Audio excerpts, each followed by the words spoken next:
Innanzitutto perché questo titolo? Ma questo titolo l'ho studiato un po', ma soprattutto perché in qualche misura si vuole far chiarezza su alcuni argomenti.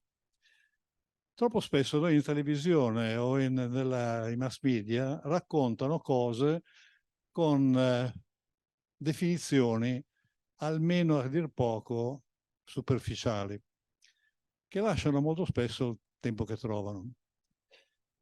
Molto spesso anche imbeccati da una certa, diremo così,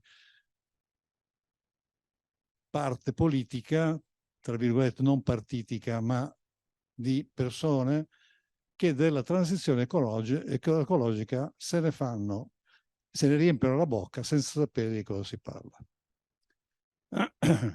Noi vediamo gente che va a imbrattare muri perché inquiniamo troppo e vuole che noi smettiamo di inquinare, senza rendersi conto che forse c'è qualcun altro che inquina molto più di noi.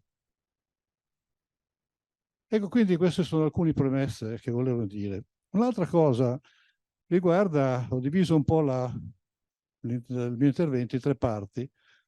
Uno riguarda essenzialmente chi produce la CO2 e come viene emessa la CO2. CO2 o perossido di azoto o come vogliamo chiamarlo o H2, pardon, CO2 o quant'altro, o anidride carbonica. La CO2 di per sé è un gas che è sempre esistito nel mondo e è una parte integrante della vita dell'uomo. Senza CO2 probabilmente non esisterebbe il mondo, non esisterebbe l'uomo. Quindi, e non esisterebbero le piante. Però un conto abbiamo vissuto per millenni in un equilibrio CO2 ambiente e un conto improvvisamente abbiamo visto incrementare con una velocità paurosa le emissioni di questa sostanza in atmosfera. Ecco, quindi questo è uno degli aspetti primari della condizione. Ma che cosa comporta questo? Da un punto di vista fisico, l'esistenza di questo gas nocivo comporta degli eventi straordinari sulla Terra, che possono essere a livello globale oppure a livello regionale.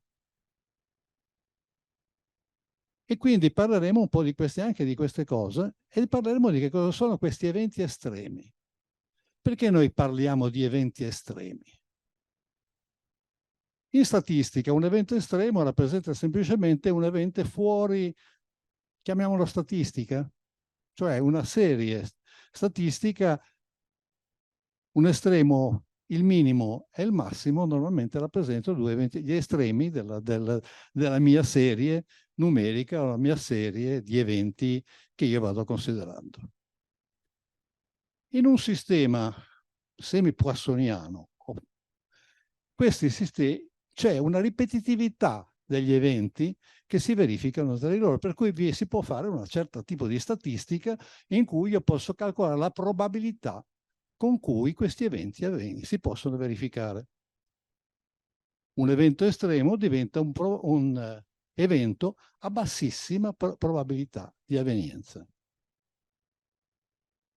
Se in un bel momento il numero di eventi estremi continua a crescere e questi eventi estremi continuano ad aumentare in intensità e in energia, cosa significa? Che il sistema che noi avevamo considerato precedentemente, che abbiamo considerato per millenni, che era più o meno considerato in un certo modo, sta evolvendo in modo estremamente anomalo. Quindi sta andando verso il caos. Ecco, questo è il significato dell'evento estremo. Quindi questo rappresenta più o meno una parte ultima della mia, comunicazione riguarda essenzialmente la possibilità di ridurre la CO2 non in funzione di smettere di produrla, ma di captarla dall'atmosfera per trasformarla in qualche cosa che possa essere riutilizzato. Ecco quindi questi sono i 3 punti fondamentali. Io partirei con la prima slide, che esattamente mi diceva quello che parzialmente vi ho detto. Cioè, l'ossido di carbonio è un ossido acido legato mediante un legame covalente doppio a 2 atomi di ossigeno. È una sostanza fondamentale per i processi vitali, è il principale gas inquinante primario, nonché uno dei principali gas serra presente nell'atmosfera. Il biossido di carbonio è il risultato della combustione di un composto organico in presenza di ossigeno. Qualsiasi cosa noi bruciamo produce CO2. Quando noi accendiamo il gas della nostra cucina economica, produciamo CO2. In natura viene prodotta da batteri aerobici durante il processo della fermentazione e le piante ne utilizzano per la fotosintesi. Questo è il concetto fondamentale di che cosa è il CO2. CO2, come dicevo inizialmente, però, fin tanto che eravamo in equilibrio con l'ambiente, cioè tanto ne producevamo, tanto l'ambiente ne assorbiva, tutto andava bene. Improvvisamente, con l'industrializzazione, abbiamo cominciato ad immettere in atmosfera tonnellate e tonnellate di CO2. Vediamo l'altra diapositiva. Questa rappresenta la mappa aggiornata al 2021 delle nazioni che emettono maggiori emittenti di CO2 in atmosfera. Ovviamente le zone più scure sono quelle che emettono di più, le zone più chiare quelle che emettono di meno. Noi vediamo fondamentalmente che la massima esplosione di CO2 avviene nell'emisfero settentrionale. L'emissione nell'emisfero meridionale è molto meno interessata da emissioni di CO2. Perché? Perché i mari sono maggiormente estesi, perché le industrie e le superfici, diciamo, dei continenti sono meno diciamo, produttrici di questo gas. Andiamo avanti.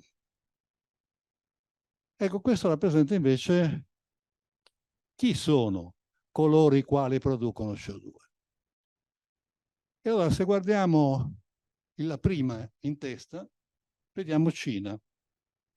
Questo è un grafico relativo al 2017 che deve essere aggiornato, diciamo, quasi quotidianamente. Nel 2017 la Cina produceva circa 9 gigatonnellate di CO2 all'anno.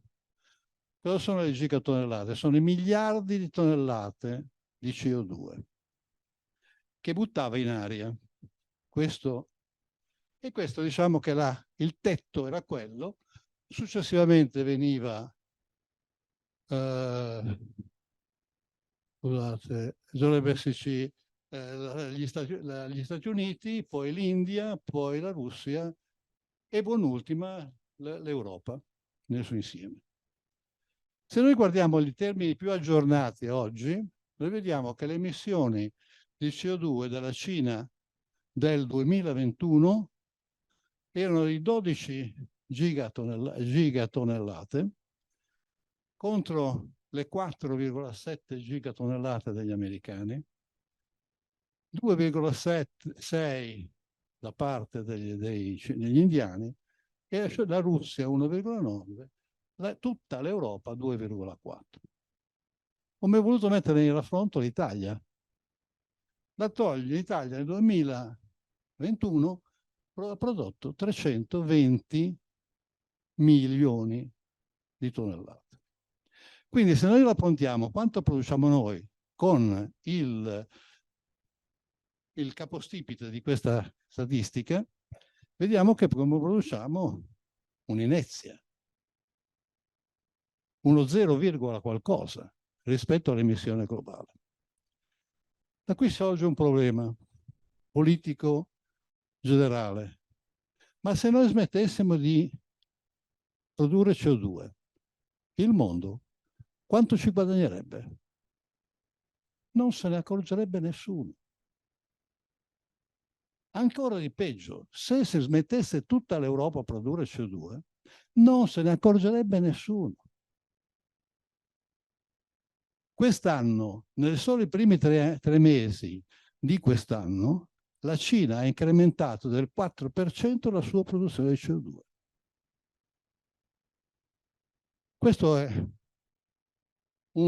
E questo comporta che ha aumentato la produzione di circa 3 gigatonnellate di emissioni.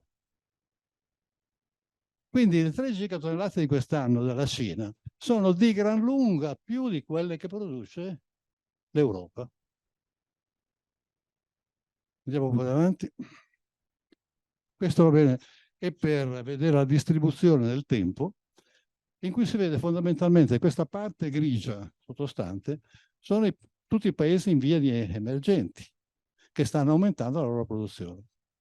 Noi vediamo la Cina è quella rossa, vediamo l'Europa che più o meno è quella blu scura, più o meno è costante nel tempo, e analogamente gli Stati Uniti che sono leggermente in crescita.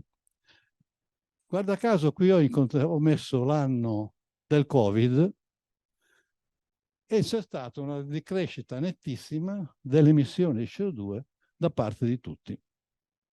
Vedete che c'è stata una decrescita nettissima in tutte le varie nazioni. Andiamo pure avanti?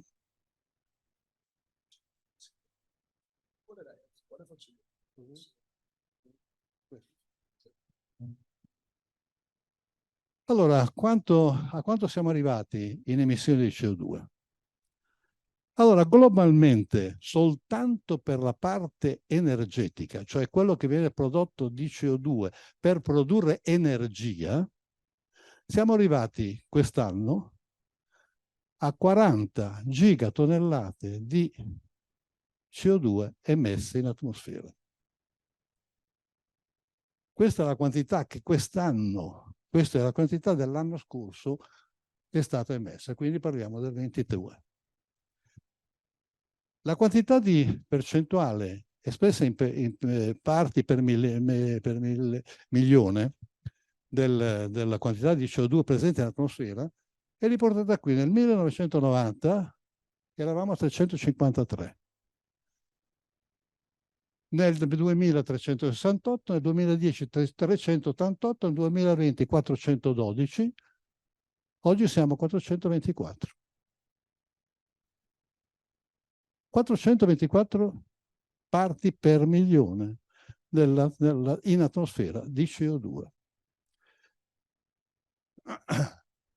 La crescita della produzione è quella in alto, la crescita annuale, l'emissione annuale è questa riga centrale in cui si vede il picco di quest'anno, dall'anno scorso, confrontato a quello negativo legato al Covid, e questo è l'andamento della CO2 emessa, cioè registrata in aria da partire dal 1960 ad arrivare al 2020. Ecco, la CO2 per effetto proprio della sua emissione, di quanto viene emessa, si va a caricare soprattutto nell'emisfero settentrionale.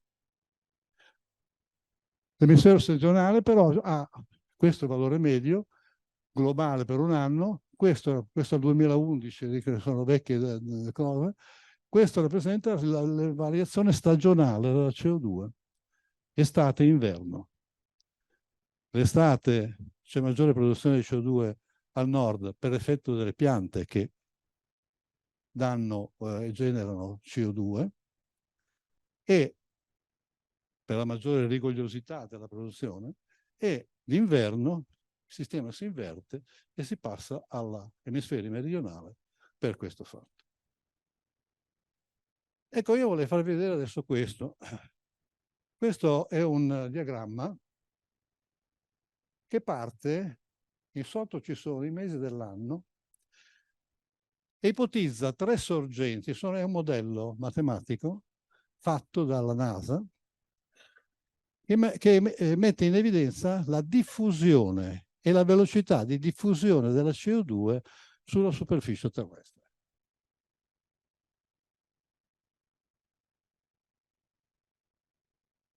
Il tempo basso scorre, questo è dopo un mese,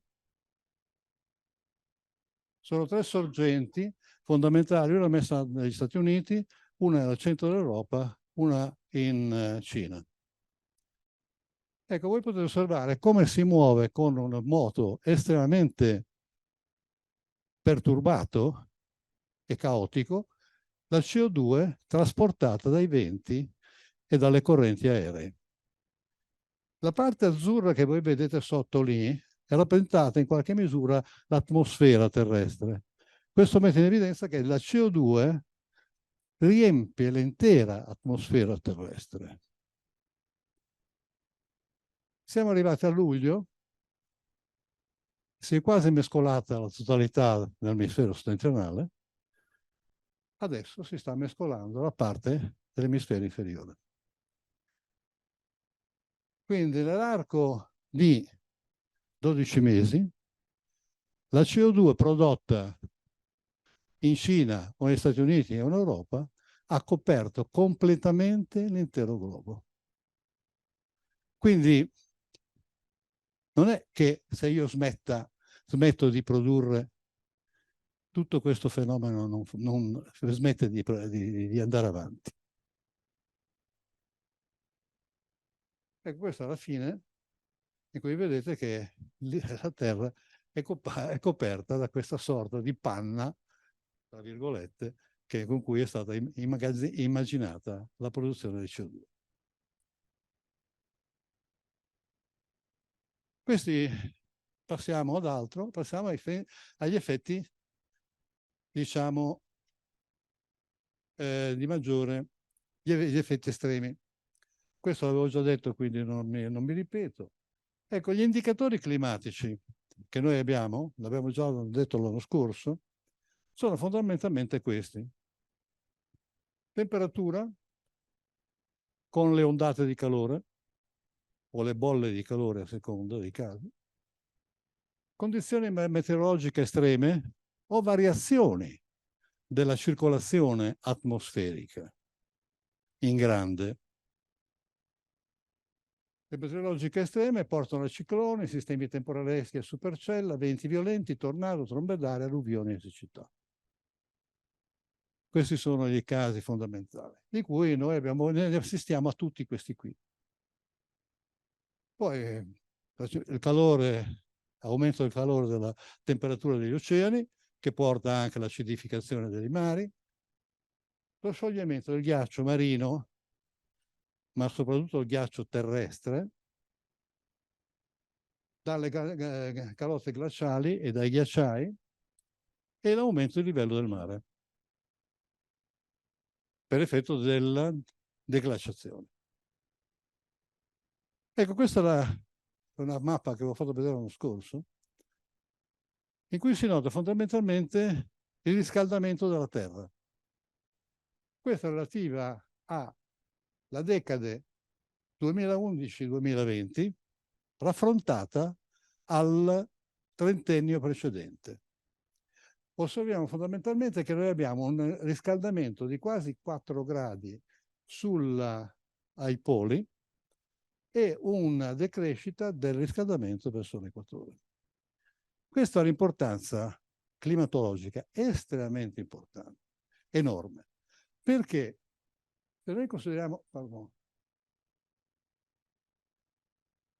i gradienti termici che si hanno tra il polo e l'equatore diminuiscono per effetto dell'aumento delle temperature al polo. La diminuzione del gradiente termico produce la minore efficienza dei fronti barici di trasferirsi. Come vedremo fra non molto, questa condizione porta a stravolto la circolazione oceanica, in cui rimane maggiormente vivente una, diciamo, circolazione nord-sud, quindi meridiana, ed è pressoché scomparsa la circolazione settoriale ovest-est.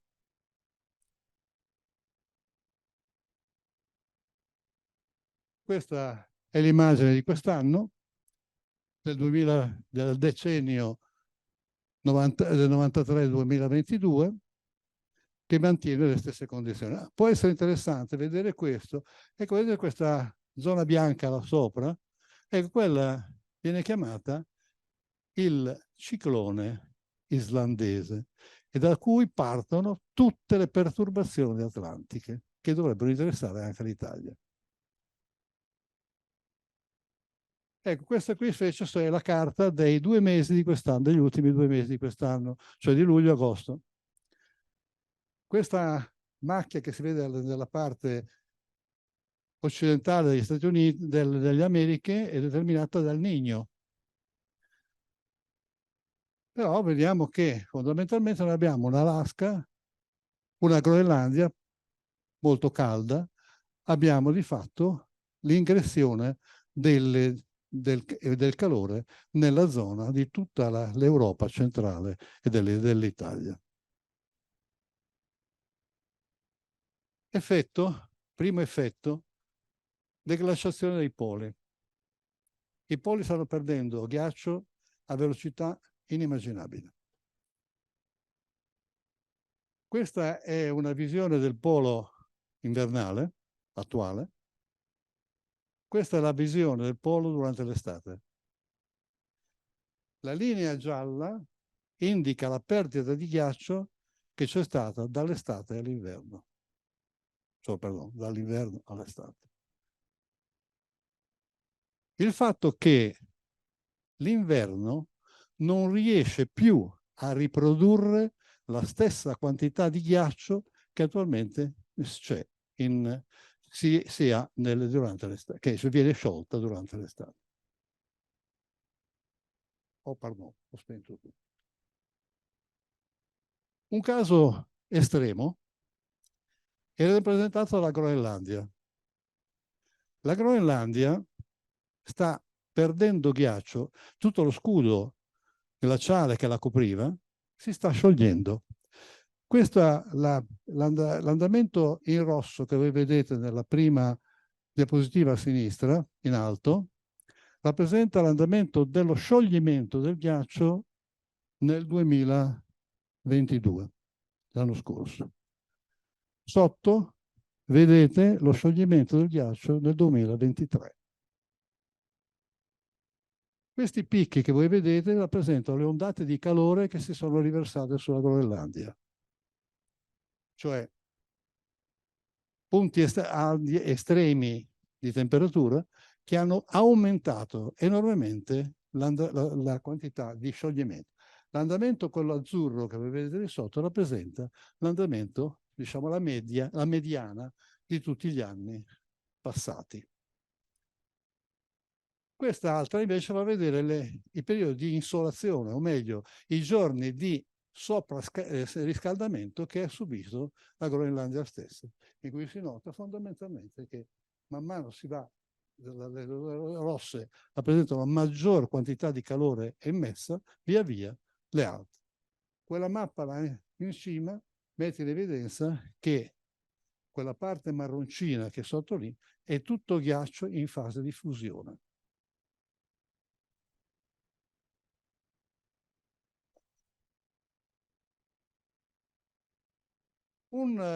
Studi recentissimi, parlo di quest'anno, una memoria fatta dai danesi, unitamente agli americani, pubblicata nel maggio di quest'anno, ha scritto testualmente che il processo di scioglimento del ghiaccio della Groenlandia è un processo che diventerà irreversibile nel momento in cui si raggiungeranno i 500 parti per milione di CO2 nell'atmosfera. Siccome siamo a 420, facendo un po' di conti che grosso modo all'anno ne emettiamo circa 20 parti, se non qualcosina in più, fate un po' il conto che probabilmente nel 2050 noi, la Groenlandia diventa un processo irreversibile. Cioè qualsiasi cosa succeda, questa continuerà a sciogliersi. E se si continua a sciogliere totalmente, probabilmente nel 2100 o poco più oltre, il livello marino si alza di 7 metri. 7 metri di livello marino significa la scomparsa chiaramente di Venezia, di tutte le coste basse dell'Italia, trovarci l'acqua a Staglieno o qualcosa del genere, scomparsa della foce e quant'altro. Ecco, questo è un altro degli effetti che nessuno va considerando. Altra considerazione, prendendo il caso nostro, rapidamente, la statistica degli eventi estremi dice questo. L'anno scorso, in tutto l'anno, ci sono stati 130 eventi estremi. Quest'anno, nel solo primo semestre, ce ne sono stati 500. Questo significa che c'è un aumento esponenziale di eventi estremi nel Mediterraneo. Questi eventi estremi sono determinati da una serie di fattori che sono più o meno gli stessi di quelli che abbiamo visto precedentemente, e sono la circolazione atmosferica nel bacino del Mediterraneo, drasticamente cambiata. Tutti voi ricorderete un famoso colonnello Bernacca, di buona memoria, il quale a metà giugno cominciava a dire: sta entrando l'anticiclone delle Azzorre e quindi avremo l'estate, inizia l'estate del Mediterraneo. L'anticiclone delle Azzorre ormai ha dato forfait e non lo vediamo più da 20 anni, se non più. E non esiste più come effetto sul Mediterraneo, ma purtroppo è stato sostituito da quello che viene chiamato il promontorio del ciclone africano. È tutt'altra roba. Questo ha portato fondamentalmente ondate di calore e siccità. Il grande calore che si riversa sulla superficie del mare in particolare, ricordiamo che il Mar Mediterraneo nell'ultimo decennio è aumentato, la temperatura del mare è aumentata di 3 gradi. Ciò significa che noi abbiamo un bacino di calore, e calore vuol dire energia, che è presente costantemente e che emette energia. A queste ondate, questa energia in surplus che noi abbiamo, si trasforma in celle temporalesche, in supercelle, con trombe d'aria, downburst, grandine, piogge intense, alluvioni e quant'altro. Un'altra cosa che prima nessuno di noi considerava erano i famosi cicloni mediterranei, che era quasi una favola. Attualmente questi fenomeni si sono raffittiti enormemente.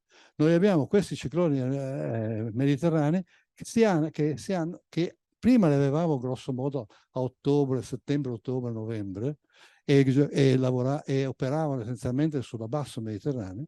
Attualmente hanno invaso la totalità del Mediterraneo e l'anno scorso abbiamo avuto 2 cicloni in Adriatico. Alluvioni, frane e smottamenti, queste sono altre considerazioni. Questo è l'andamento della temperatura dei vari mesi di luglio nel tempo. Quest'anno abbiamo raggiunto la temperatura più alta mai registrata nel mondo per questo mese. È stato 1,5 gradi in più medio su tutto il mondo in questo mese. Questa è stata la situazione del mese di luglio sul Mediterraneo pardon, sull'Atlantico e in particolare sul Mediterraneo. Ecco, questo rappresenta fondamentalmente quello che vi stavo raccontando prima. Quello che vi vedete là sopra è un'immagine del 1907 che mette in evidenza l'entrata dell'anticiclone, questo IH che vediamo qua, che entra nel Mediterraneo ed rappresenta l'entrata dell'estate mediterranea.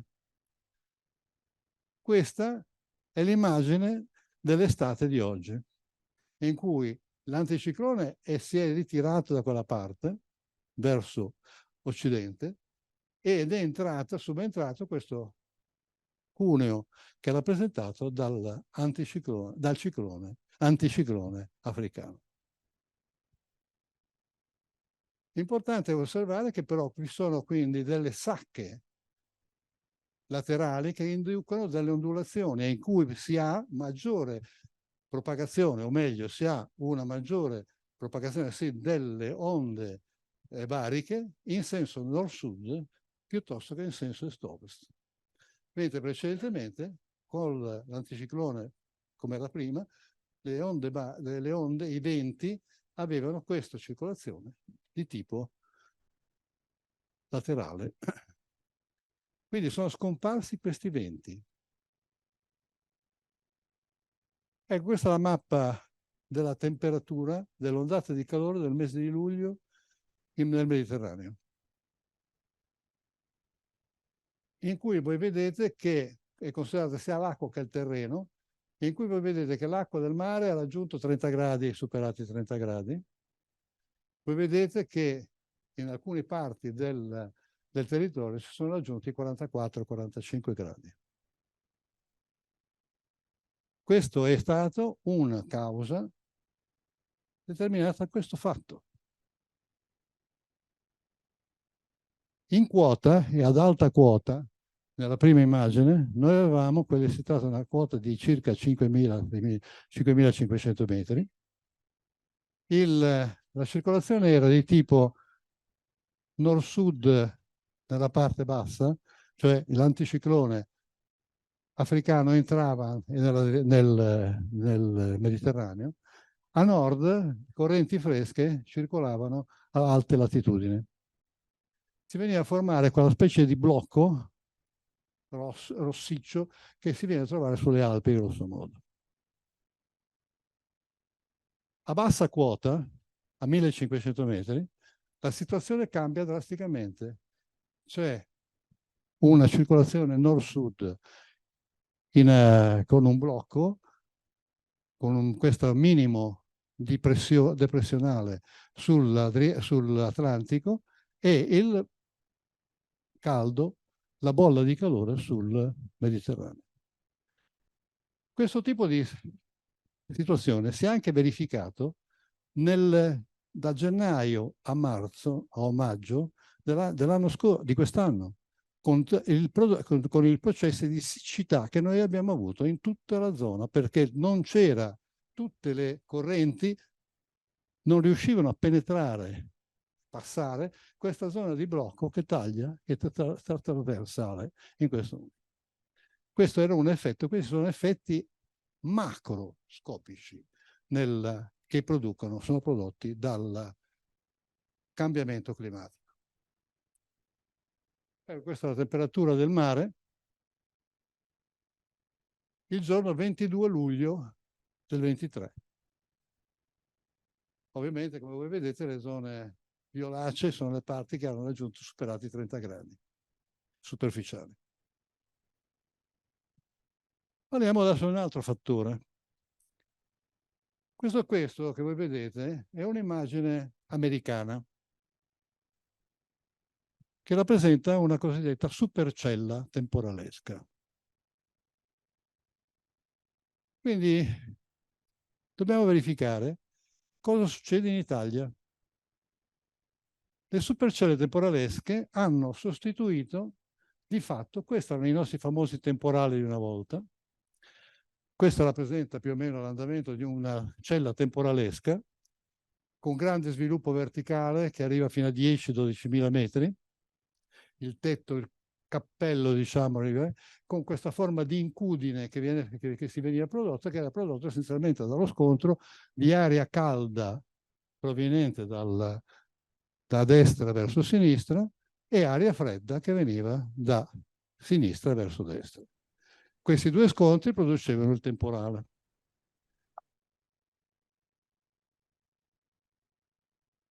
Attualmente la situazione è cambiata.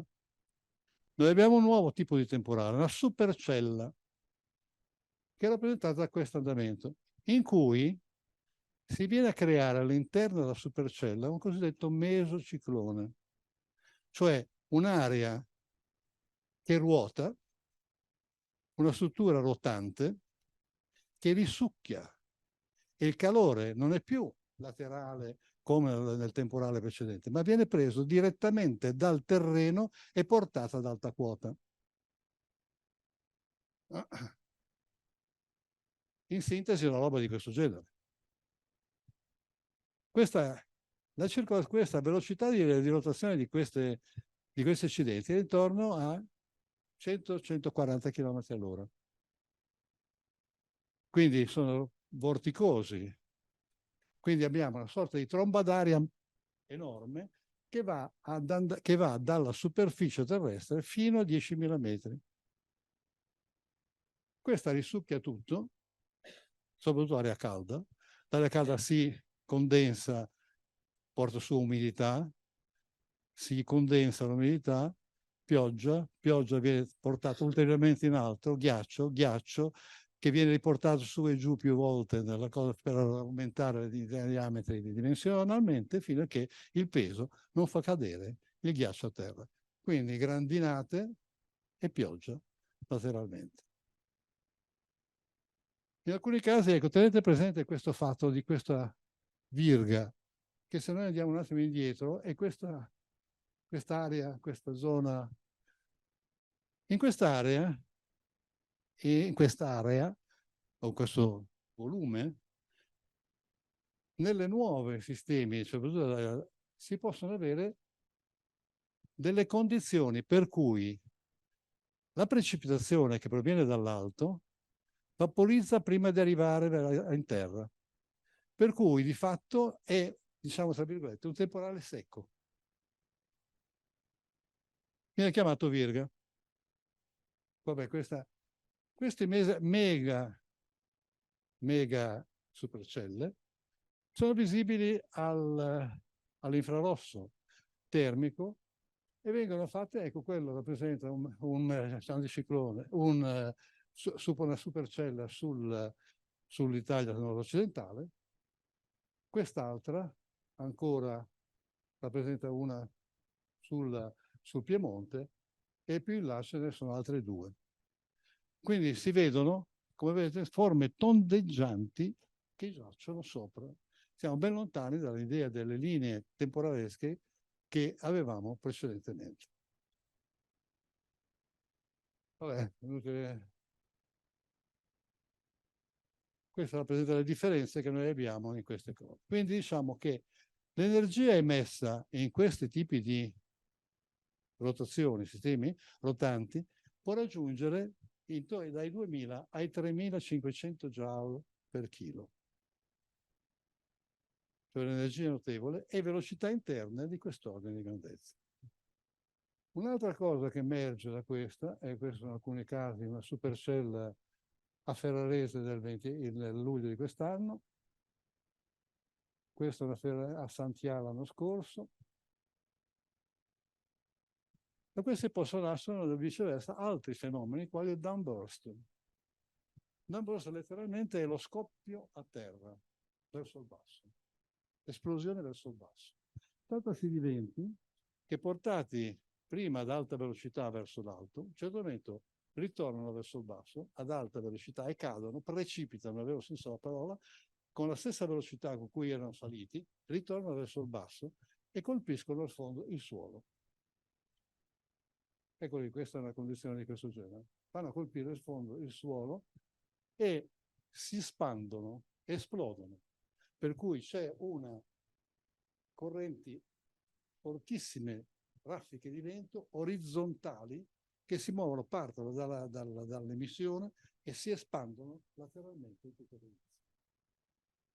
Questo è stato un fenomeno che ha buttato giù gli alberi della Val,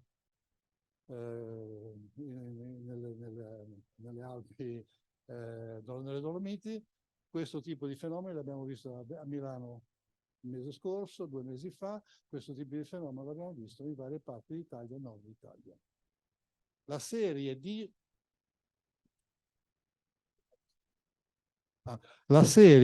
di temporali che abbiamo avuto recentemente a partire da Milano fino al delta del Po sono tutti stati di questo tipo. Quindi in un certo momento è cambiato anche in questo caso completamente il sistema ciclonico di circolazione. Un'altra cosa, rapidamente, è questa, i Medicane. Medicane da Mediterranean Hurricane. Si tratta di cicloni quasi tropicali. Hanno esattamente la stessa caratteristica di un ciclone tropicale, però dimensionalmente molto più piccoli. I raggi di questi in generale può essere ordine di centinaia di chilometri contro migliaia di chilometri che può essere il grande ciclone, diciamo, Atlantico o Pacifico. Ecco, questo è il ciclone che noi abbiamo avuto quest'anno a gennaio in Adriatico. Un ciclone ad occhio caldo determinato da una corrente fredda quasi polare proveniente dalla Siberia che ha scontrato l'acqua caldissima rispetto all'aria, diciamo, che proveniva dalla Siberia, dell'Adriatico. E vedete l'effetto rotante che questo hanno. Questo ha portato pioggia, venti eccezionali, eccetera. Questo invece è il Medicane, o Minerva, del 16 maggio. Il 16 maggio c'è stata un'incursione d'aria fredda che veniva dall'Atlantico e si vede in questa prima parte, la parte più a sinistra. Questa indica semplicemente i venti, questa carta. La parte verde rappresenta il flusso d'aria che è venuto dall'Atlantico. È entrato qui e ha incontrato le correnti calde del Mediterraneo. Siamo a maggio, quindi la temperatura del mare era molto calda, e ha prodotto questa circolazione, ed è dato origine a questo ciclone, come voi vedete, il concentro caldo presente. Purtroppo questa è la genesi dell'alluvione del Ferrarese. Questa è la causa dell'alluvione del Ferrarese. Eccola qui la sua evoluzione nel tempo. Questo, che rappresenta anche e questo viceversa, è la tempesta Daniel o il ciclone Daniel che è arrivato in Libia e che ha distrutto la Libia. Quindi sono fenomeni che ormai sono diventati quotidiani. Questa invece è una tempesta di fulmini su Genova, determinata da quel fenomeno che vi dicevo, cioè un temporale senza pioggia. Cioè la pioggia non riusciva a scendere perché evaporava prima di toccare terra.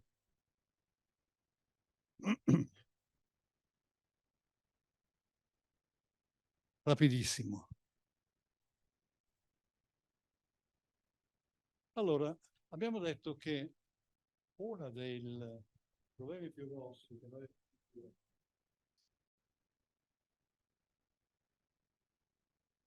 dicevamo che uno dei problemi più importanti che noi abbiamo è quello della riduzione della CO2 per poter risolvere questo tipo di problemi. Va detto una cosa fondamentalmente, prima di tutto. Se noi oggi smettessimo di produrre CO2, in tutto il mondo, questi fenomeni li troveremo ancora per i prossimi 200 anni. Perché abbiamo perturbato tal punto l'atmosfera, che l'atmosfera, prima di tornare a trovare un suo equilibrio, ci metteranno almeno un centinaio d'anni. Ciò significa che di fatto, inoltre, noi pur dimenticando, diminuendo o eliminando la CO2 emessa, quella che emettiamo oggi, ne rimangono 420-440 parti per milione in atmosfera. Quindi nasce il problema di valutare la possibilità di captare la CO2 presente in atmosfera e riutilizzarla in qualche modo o immagazzinarla in qualche modo.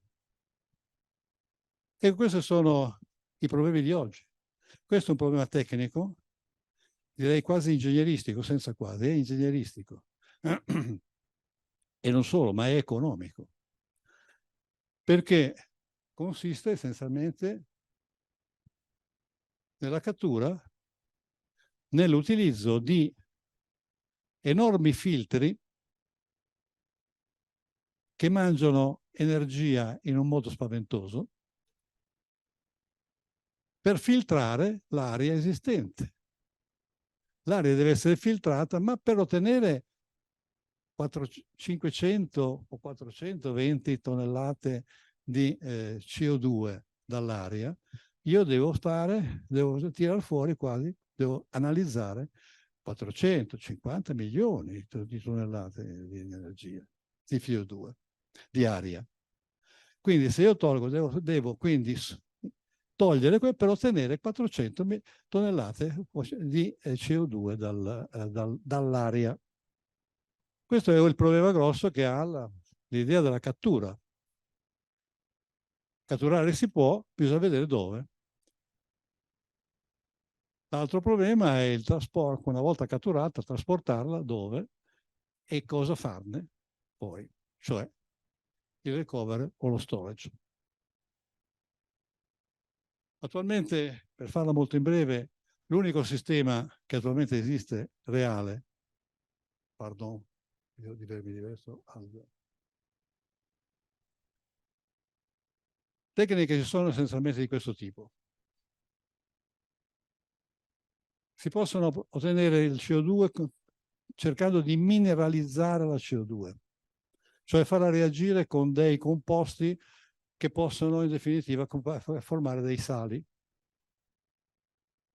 Con acqua la CO2 diventa acido carbonico, l'acido carbonico può essere fatto interagire con sali, quali possono essere ad esempio il calcio o il magnesio.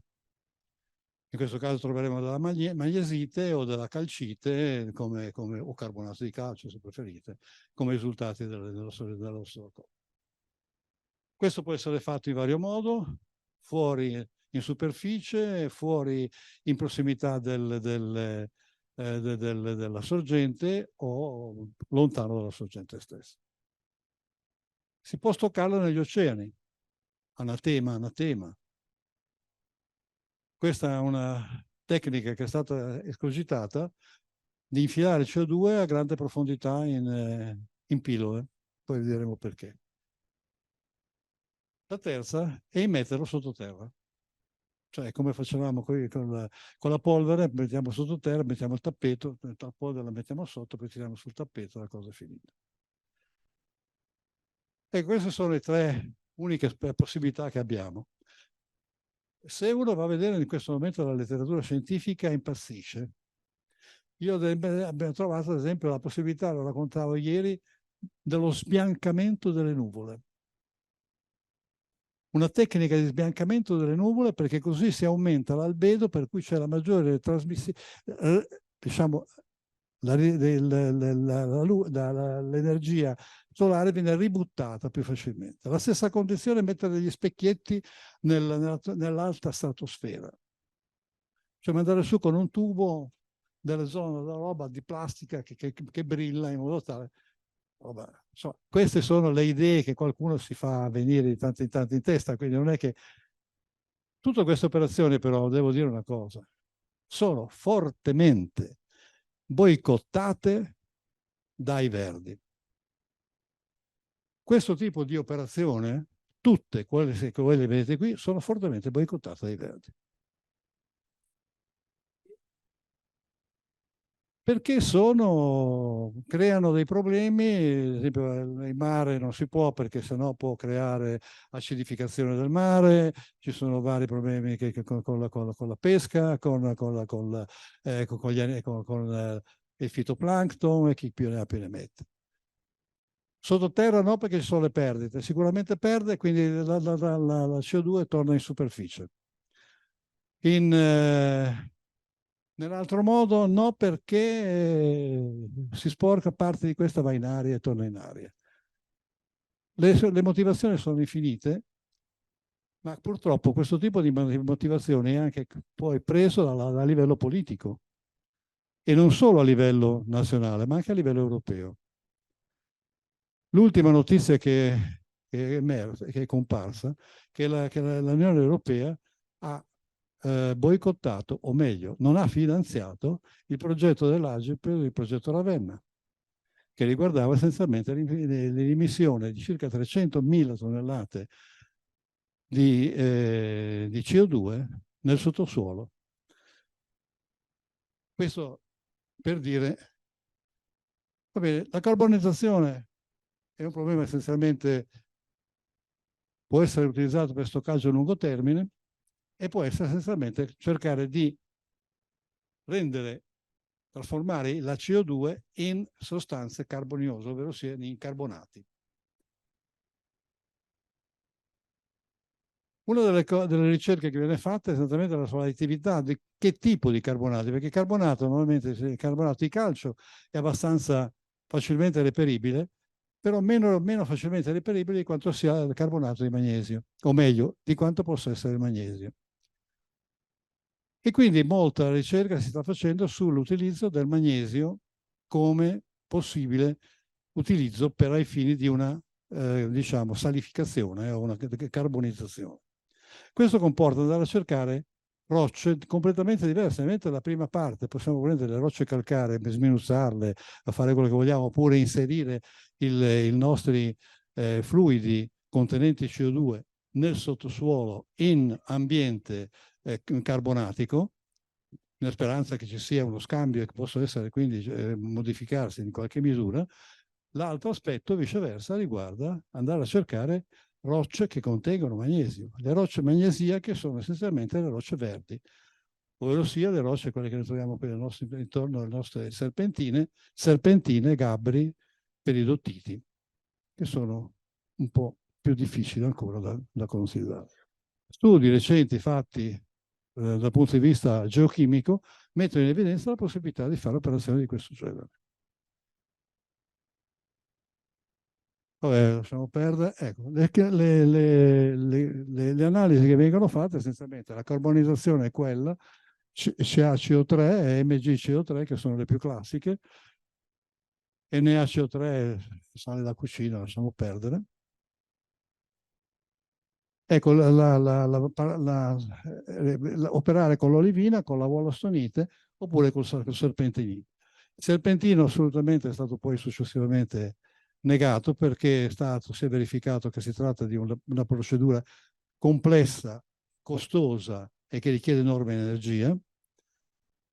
Le altre sono potenzialmente utilizzabili come sorgenti per creare dei sali. Ecco, questa è l'idea del buttare in fondo al mare, che qui vi leggo direttamente. Consiste nell'iniettare CO2 nei sedimenti oceanici. Quando la CO2 viene mescelata con acqua ad alta pressione e bassa temperatura, condizione classica dei fondi oceanici, si trasforma in idrati di anidride carbonica. I chimici qui vi potranno dire di tutto perché io di queste cose le leggo e le riporto. Idrati di anidride carbonica molto stabili. Si crea cioè una sostanza simile al ghiaccio che funziona come una cella frigorifera dentro, dove all'esterno è composto in molecole d'acqua, all'interno di anidride carbonica. Pare che sta roba qua riesca a recuperare il 70% di CO2 rispetto alla quantità di acqua utilizzata. Io qui ve la do, so che questa roba qua è in sperimentazione, sono tutte tecniche sperimentali che vengono attualmente usate. Altra tecnica è questa, che nota da sempre da tutti coloro i quali si occupano per la ricerca petrolifera, che consiste nell'insufflare o immettere CO2 nei pozzi esauriti per pulire diremo così, la roccia madre di tutti i residui di petrolio o gas che ci possono essere, per cui viene immessa questa CO2 che spinge e depura e fa uscire tutto il petrolio d'altro verso la superficie. Ultima e non ultima, l'utilizzo della geologia, delle strutture geologiche. Strutture geologiche che normalmente si tende ad essere o la prima o la quarta come ipotesi di lavoro, perché rappresentano delle strutture non fratturate. La seconda rappresenta una struttura che è tagliata da una faglia, per cui potrebbe dare delle condizioni di errore. La terza è un duomo salino che monta e quindi si muove verso la superficie. Quindi le condizioni sono di quel tipo. Questi sono i giacimenti che normalmente sono stati utilizzati. Queste sono le tecniche di perforazione in cui si va o direttamente nella roccia madre, nella roccia, che ormai è una roccia, diciamo, porosa, da cui è stato estratto il gas o il petrolio, che viene riempita di CO2 a una data pressione che debba equilibrare in qualche misura la spinta litostatica esistente. Questo era lo stesso procedimento che era stato previsto per Ravenna, in cui si doveva buttare e immettere del materiale di questo genere. Questo è un sistema operante in Norvegia, in cui viene scaricata la CO2, portata su una piattaforma petrolifera e scaricata in fondo al mare in un pozzo, diremo così, vecchio, e scaricata in un sistema geologico, in un deposito salino di età giurassica. Pardon. Questo è funzionante e sta dando ottimi risultati. Un altro che ha stupito tutti per la sua semplicità e ingegno è stato questo, che è funzionante e funziona molto bene, è quello in Islanda, in cui è stata servita il sistema di filtraggio centrale, che noi vediamo qui, che i filtri che depurano l'aria e che raccolgono la CO2, ha servito direttamente da una centrale termica geotermica, che prende il calore direttamente dal profondo, dalle rocce basaltiche profonde. Il tutto viene riportato e la CO2 viene ributtata dentro al basalto. Il basalto è una roccia abbastanza porosa, penetra abbastanza bene questa e pare che i risultati fatti con sondaggi della roccia mettono in evidenza come dopo 2 anni una marea, cioè moltissima CO2 si è cristallizzata sotto forma di magesite o calcite. Ecco, queste sono tecniche che in questo momento sono in utilizzo e che danno un'ipotesi di futuro per questa. Qui ovviamente non ci sono i verdi che si lamentano. Come ho detto, il problema di Ravenna è stato in questo momento bloccato dalla Commissione europea, che non ha finanziato più il progetto stesso. Questa è la notizia dell'altro ieri. Bene, è chiaro quindi che questo tipo di soluzioni, a parte queste considerazioni, che chiaramente impongono una meditazione, la mia preoccupazione di base è questo. I fenomeni estremi continueranno. Se i fenomeni estremi continuano, noi cosa facciamo? Abbiamo la possibilità di fare qualcosa per tamponare gli effetti di questi? Quindi la mia La mia proposta di fondo è questa. Invece di fare tanti problemi di riduzione della CO2, perché non cominciamo a ragionare in termini di protezione civile e in termini di tipo emergenziale per valutare cosa fare sul territorio? Abbiamo avuto un grosso problema di siccità. Abbiamo sprecato milioni di tonnellate d'acqua con le piogge che ci sono state durante l'estate. Quest'acqua non poteva essere in qualche modo convogliata da qualche parte a fare dei serbatoi? Quindi valutare con molta attenzione queste cose. Stiamo perdendo acqua da tutti i rubinetti, ahimè. Ma con questo voglio dire una cosa. L'acqua noi la stiamo perdendo veramente. Le falde freatiche si stanno, dopo la siccità di quest'anno, le falde freatiche si sono abbassate di 100 metri. Avere una falda freatica che si è abbassata di 100 metri in Appennino e Pianura Padana vuol dire non avere la possibilità di riportare in superficie acqua. Non vorrei che poi queste comportassero che andiamo a fare la guerra per l'acqua e siamo costretti ad arrivare in termini emergenziali a correre dietro l'acqua, pur avendone poi dal cielo quanta se ne vuole. Ecco, questi sono alcuni dei problemi che dovrebbero essere pensati anche a livello politico per valutare con molta attenzione cosa poter fare in futuro. Vi ho detto, se noi smettessimo di produrre CO2 non se ne accorge nessuno. Se continuiamo a produrre quelle che produciamo è insignificante ai fini globali. Politicamente è estremamente importante smettere, ma è solo politicamente. Grazie all'attenzione.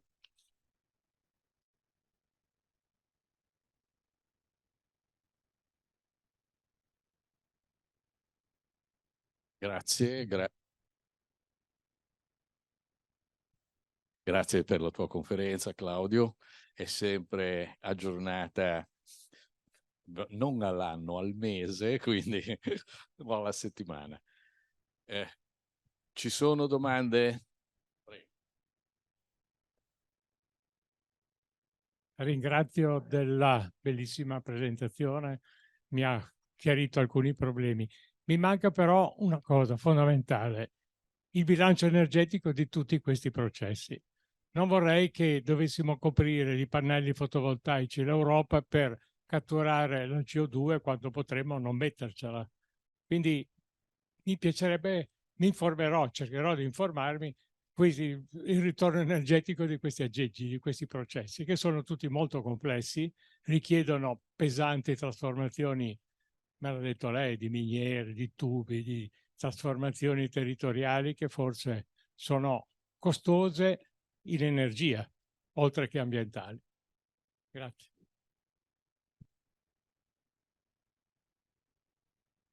Hai un'idea?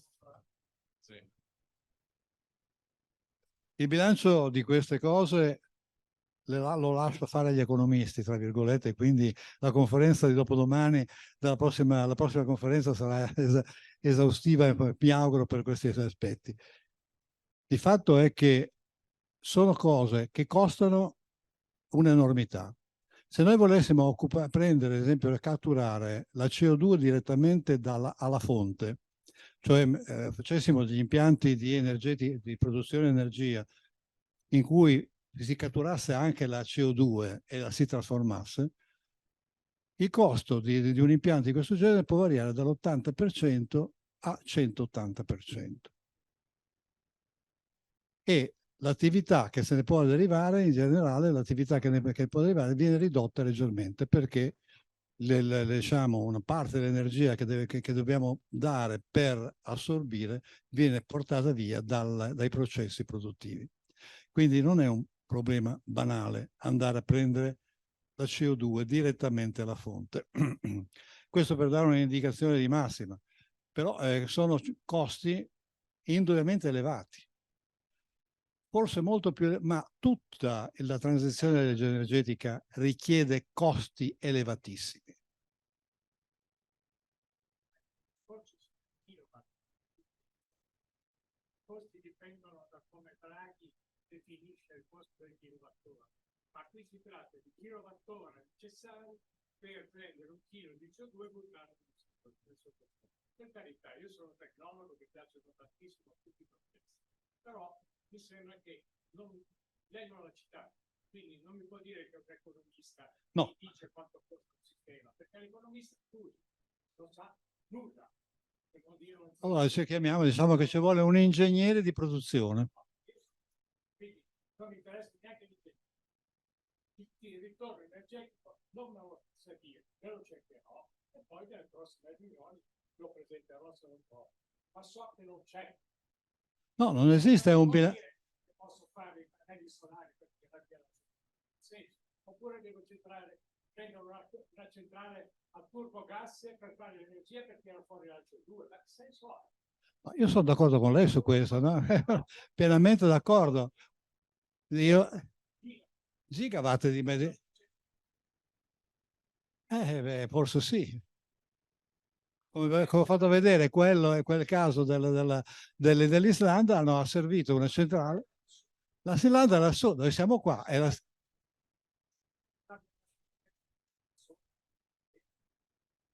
è un progetto che non si capisce bene se perché devo provarlo io. Come che dico, i progetti vanno in qualche modo testati. Ci sono dei progetti che se non ha senso, io non sono in grado di dirle se ha senso o non ha senso. Non sono un tecnico tale da poter dare un'indicazione di questo genere. Quindi è solo per scaldare un po' l'ambiente, no?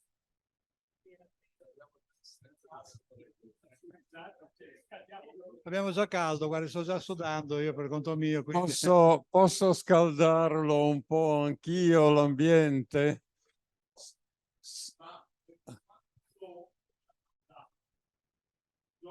Quadro di corretta matronica, quanta anidride carbonica forte? Posso intervenire su questa cosa? Scusate. Io apprezzo molto che tu, Claudio, abbia introdotto questi sistemi di cattura della CO2. Però il punto della questione è che il dato iniziale che tu hai dato erano quella enormità di gigatonnellate che noi versiamo nell'atmosfera. Allora, se dal punto di vista della ricerca uno inventa quei sistemi, si preoccupa di vedere come è possibile fare qualcosa, va benissimo. Ma se uno fa il conto di diminuire in modo sostanziale la quantità di CO2 che abbiamo versato in atmosfera, vengono sicuramente delle cose assolutamente insostenibili. Quindi la ricerca va fatta, non c'è dubbio, ma che noi possiamo salvarci togliendo la CO2 che abbiamo messo in aria con i metodi che finora abbiamo introdotto, e non parliamo di piantare altre piante che non abbiamo spazio, non dobbiamo tirar via le foreste che abbiamo, ma non è quello il modo di diminuire la CO2. Io credo che dobbiamo veramente pensare, e tu giustamente l'hai detto alla fine, a come convivere con la CO2, con dei problemi assolutamente drammatici. 7 metri di innalzamento degli oceani non vuol dire che chi ha la villetta in riva al mare poi non ce l'ha più. Vuol dire che viene riempito, tanto per fare un esempio solo, il delta del Mekong, dove vive più di 1 miliardo di persone. Questo vuol dire che sono migrazioni bibliche da sostenere. E la cosa importante, come dicevi tu, cominciamo a pensare come attrezzarci con questo dramma che tantissimi modelli danno non di durata 100 anni, ma di durata di qualche migliaio di anni.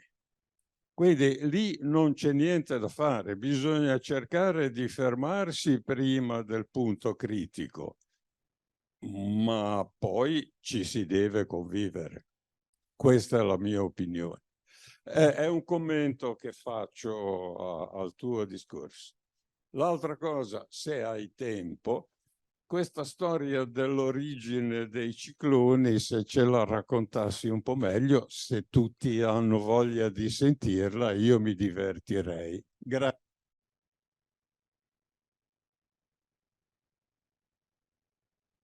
Per quanto riguarda l'origine dei cicloni, diciamo che i cicloni nascono essenzialmente per forti contrasti termici tra terra e aria, fondamentalmente.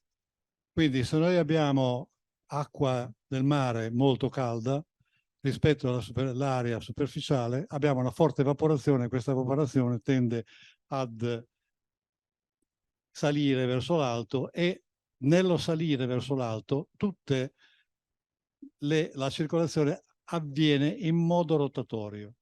Anche se tu prendi un fumo di una ciminiera e guardi con attenzione, vedrai che il fumo esce fuori rotando. Quindi la stessa condizione avviene nell'ambito del, diciamo, quando l'acqua, o meglio, quando parte un'evaporazione piuttosto significativa. L'aria fredda in superficie, più in alto, produce essenzialmente la condensazione di queste e quindi avremo la formazione di nuvole. La parte rotante centrale è esatta quella che vi facevo vedere, il mesociclone che viene introdotto nella supercella. Il ciclone non è altro che una mega supercella che si genera per questo fatto. Quindi un sistema che comincia a ruotare inizialmente molto lentamente e poi è dotato anche di una diciamo, velocità di spostamento orizzontale, cosa che ad esempio nel ciclone, nella supercella classica, la supercella è abbastanza stabile proprio per effetto di questa sua baroclinicità che esiste all'interno. Il sistema quindi si muove, comincia a ruotare. La rotazione produce quindi gradualmente che più questa ruota e più aumenta l'estensione dell'emissione, diciamo, dell'assorbimento di vapore d'acqua che proviene dalla superficie calda. Questo si comincia a muovere e diventa una velocità di gran lunga superiore a quella che dicevo prima di rotazione all'interno dell'asse. Si crea l'occhio centrale caldo, diciamo che è la parte più calda del ciclone, e la parte più fredda verso i bordi. Il ciclone quindi si muove e si sposta lungo delle direttrici sue particolari. La direttrice che precedentemente avevamo noi nei cicloni mediterranei era la direttrice grosso modo dall'Algeria, seguiva grosso modo la costa africana, se scendeva, seguiva grosso modo, arrivava alla Libia e dopo la Libia arrivava all'isola di Creta, lì grosso modo si spegnevano. Questo era più o meno il tragitto classico dei cicloni che noi avevamo precedentemente negli anni passati. Questi cicloni in effetti erano piccoli eventi che non davano fastidio pressoché a nessuno, si creavano mare grosso, creavano venti forti, precipitazione e quant'altro, ma non erano di per sé particolarmente perniciosi. Questa condizione ha fatto sì che gradualmente con il riscaldarsi dell'acqua del mare e in particolare con il riscaldarsi delle acque settentrionali del Tirreno e del Mediterraneo in generale, questo tipo di processo possa generarsi anche in altre parti dell'Italia. Già l'anno scorso ho fatto vedere dei cicloni esistenti nel Mar Tirreno, che si erano generati nel Tirreno, colpendo drammaticamente la costa italiana del litorale campano laziale. Quest'anno, come effetto massimo, è stato quello del ciclone sulla zona dell'Emilia Romagna. E quindi si tratta essenzialmente di enormi quantità di caldo, dicevo precisamente, è il caldo, quindi l'energia che viene dal mare, che si scalda tremendamente e quindi aumento d'inverno crea quindi delle depressioni, delle variazioni tra le alte quote e le basse quote molto forti che poi producono queste variazioni di circolazione verticali molto forti, correnti molto forti verticalmente. Questo è spesso in termini molto poveri e brevi.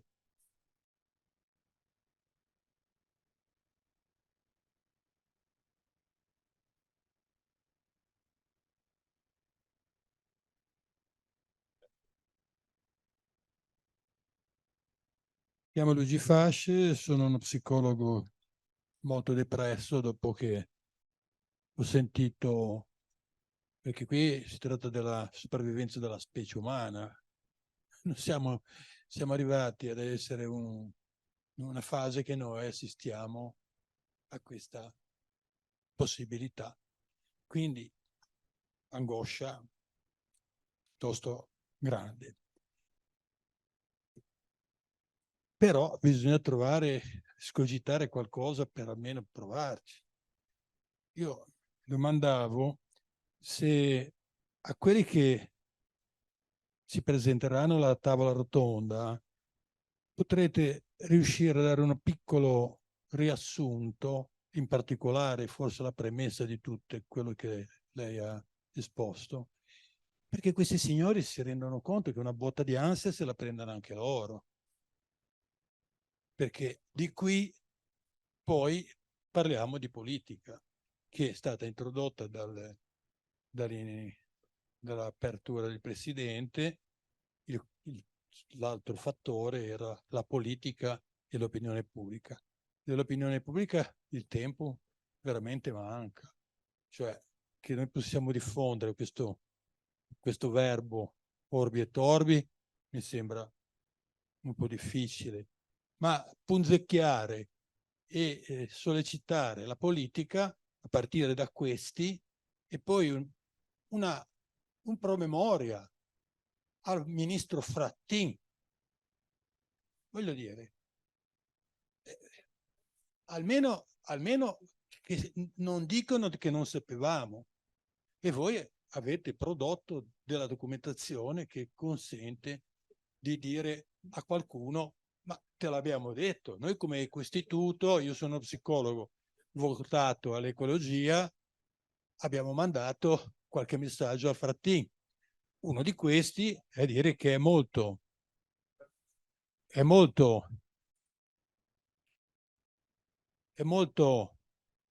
stupido, direi anche un po' delinquenziale, intonare l'elogio dell'energia nucleare. Perché qui, quando la farà qualcuno, io sarò qui a dirglielo, a ripeterlo. Perché ingegnere Tartaglia ha scritto un librino dicendo che non è assolutamente da fare. È una cosa, questi mirabolanti, quarta generazione, la prossima cosa, non sono di là da venire, sono delle illusioni. Poi però la cosa che rimane che ancora abbiamo il rimasuglio di rumenta nucleare, ancora di trino, Vercelli. Non sappiamo ancora quella spazzaturina lì, quel residuino lì, non sappiamo ancora dove metterlo noi. E mi domando dove se lo metterà la Francia, che prima o poi, se arriva la siccità in questione, manderanno a secco le loro e sarà il disastro per l'economia francese che io gli auguro sentitamente. Grazie. Mi sembra che ce l'abbia con la Francia, ho capito male.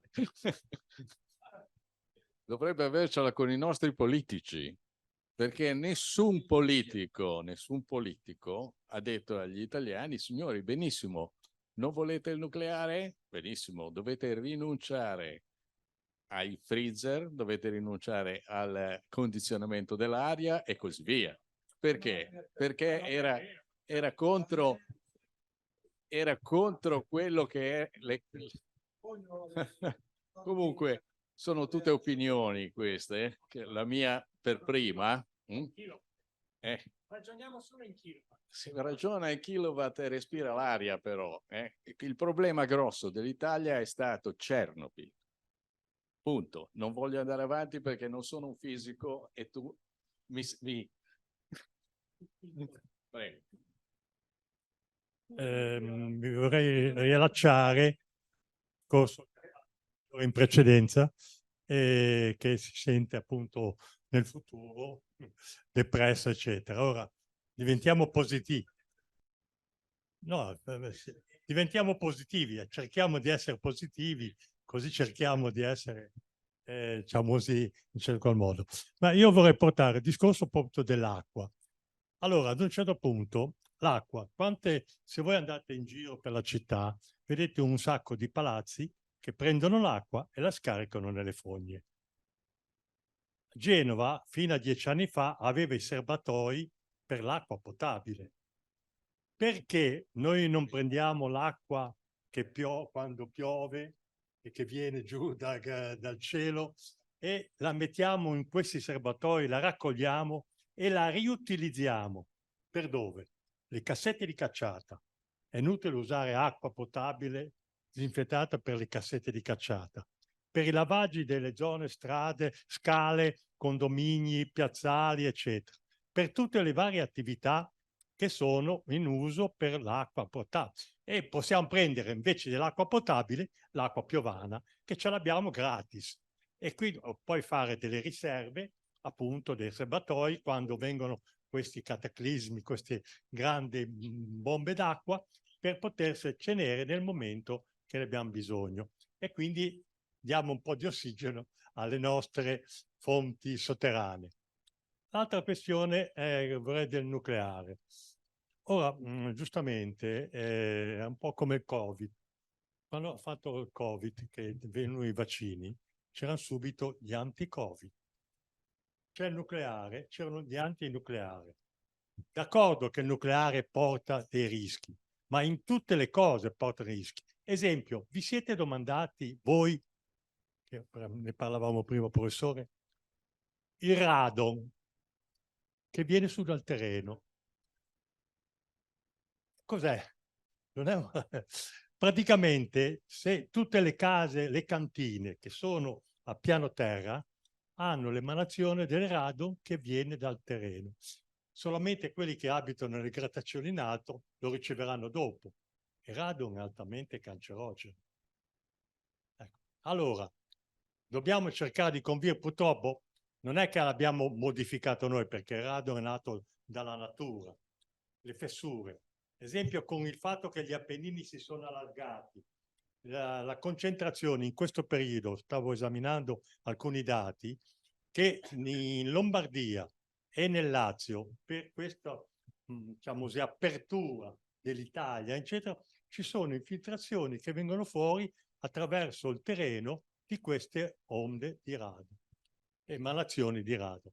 Quindi, diciamo così, è quello che la parte politica che deve poi ratificare, ma con la parte tecnica e di ricerca che devono proporre, ma senza litigare perché l'idea mia è migliore o l'idea sua è peggiore. Scusa. Ecco, capisci? Quindi è cercare. No. Sì, sì. Però bisogna che ci sia un politico che dica nelle case ci siano certe apparecchiature che lo possano neutralizzare, cioè che l'acqua venga raccolta e utilizzata. Quindi ecco la parte politica, è quella che emana, che scrive le normative e i cittadini poi lo usano.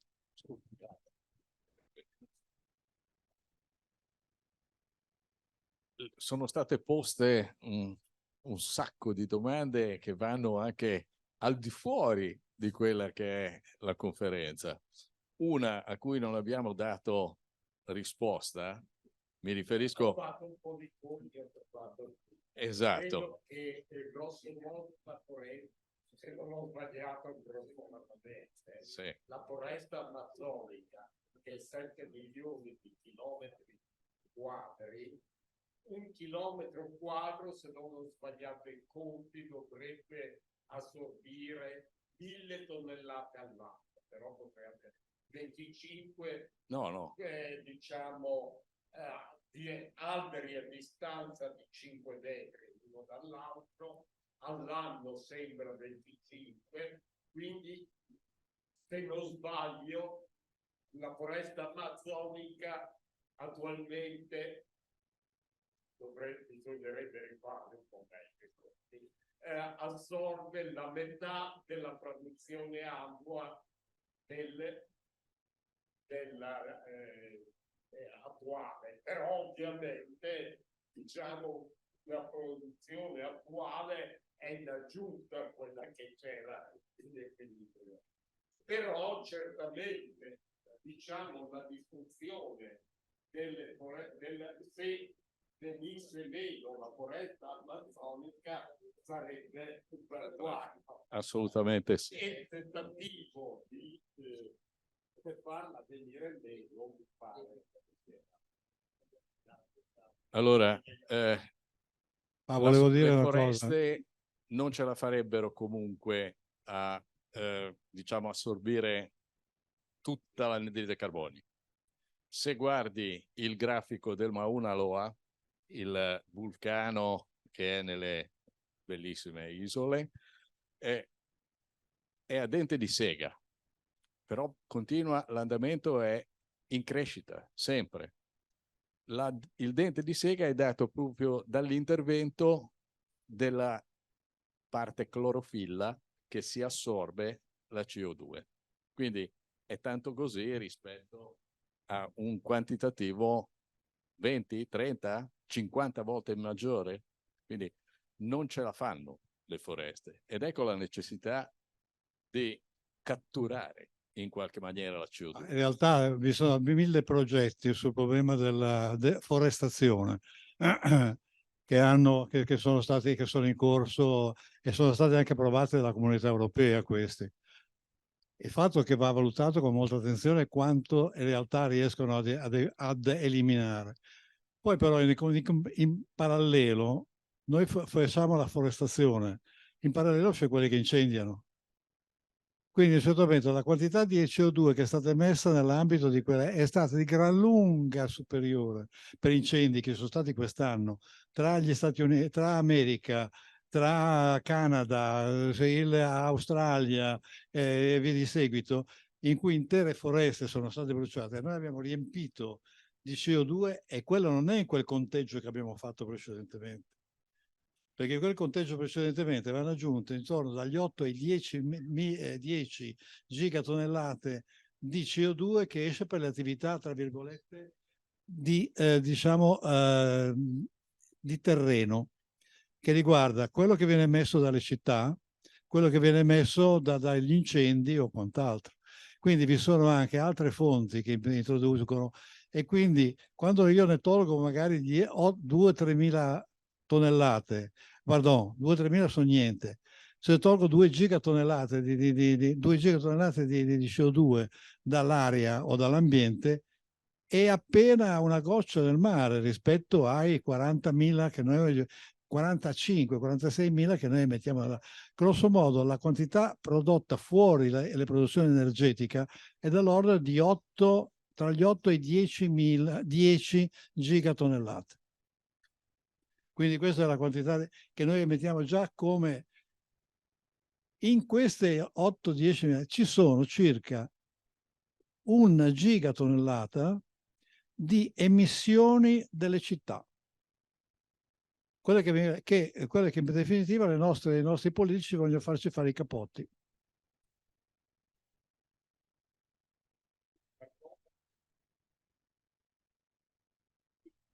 Nei 10 anni 40, dal 10 al 20 era raddoppiato. Era raddoppiato, la quantità di CO2 emessa in aria sta raddoppiando di anno per anno. E la Cina al momento non ha alcuna intenzione di ridurre la sua produzione fino al 2030.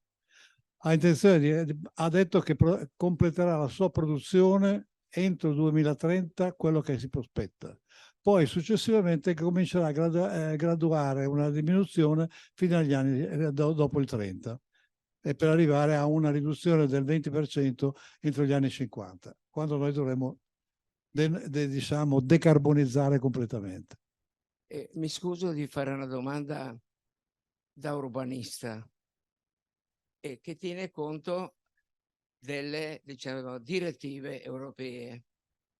Nel fare i piani regolatori, che non si fanno più i piani regionali paesaggistici. Voi sapete che quasi la maggior parte delle regioni italiane, solo 4 hanno fatto i piani paesaggistici. Ma arrivo alla questione di cui state discutendo adesso.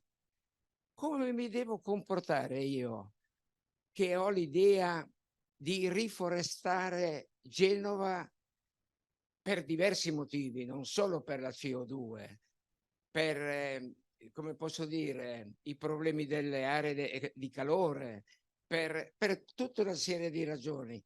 Se mi si mette in discussione che non serve a nulla, grazie. No, non è, cioè, ma il forestare serve comunque. Il mettere delle piante, piantumare, riuscire a creare foresta è sempre un guadagno, non è mai una perdita, detto francamente. Cioè dare aree verdi vuol dire respirare e quindi ritogliere almeno una grossa fetta di quello che rappresenta la CO2 urbana che noi abbiamo. Non dimentichiamo che purtroppo certi fenomeni che si sono verificati recentemente, anche di tipo di questi che chiamiamoli supercelle o mesocicloni, sono dettate anche dalle quelle che chiamiamo le isole di calore determinate dalle città. Perché colpisce Milano? Perché Milano è un'isola di calore nel centro della pianura padana che ha un clima suo tutto particolare con temperature molto elevate.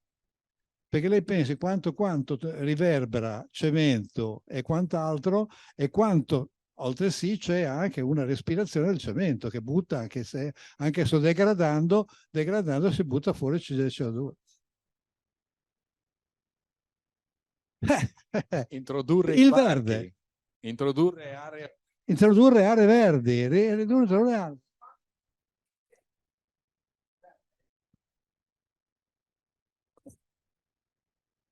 No, in tutte le grandi città le isole di calore sono combattute grazie ai parchi.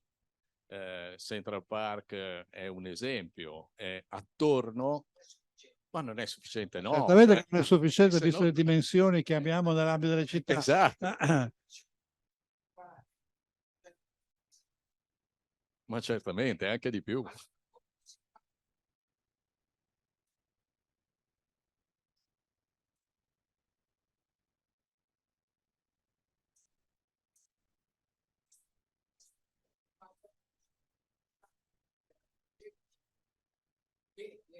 Le strade diventano sorgenti, diventano delle spugne, mi esprimo in un linguaggio non esatto, o sbaglio?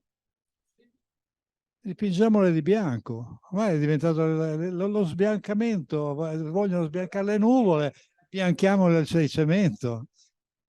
Aumentiamo la riflessione, quindi il sottomento dovrebbe aumentare l'albedo, diremo così, delle città. No, adesso io sto scherzando, sto cegliando.